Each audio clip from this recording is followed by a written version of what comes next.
এ পুটেদা খেলতে যাবি না? সবাই তোর জন্য ওয়েট করছে। যাবো দাঁড়া, ভাতটা খেয়ে নি। তুই আয়, এখানে বস। এই পুটেদা তুই এত ভাত খাচ্ছিস? আরে না মা বেশি দিয়ে ফেলেছে। ও মা, ভাত তুলে নাও তো, এত ভাত খাবো না। যা খাবি না পাতে রেখে দে।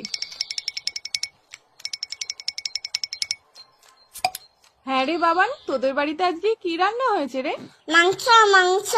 তাহলে পুটে আজ দুপুরে মাংস ভাত খেতে যাব বাবানের বাড়িতে, কি বলি? কেন তোমাদের বাড়ির রান্না হয়নি? হয়েছে তো, কিন্তু তোদের বাড়িতে তো মাংস হয়েছে, তাই যাব। পুটেদা এত ভাত খেয়ে নিল, তাহলে তো আমাদের সবার ভাত খেয়ে নেবে। হ্যাঁ মা, যাবো যাবো।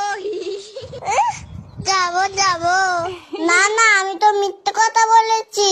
বাবা তো পচা কাতলা মাছ এনেছে বাজার থেকে। আমি এখন যাই, সবাই আমাকে খুঁজে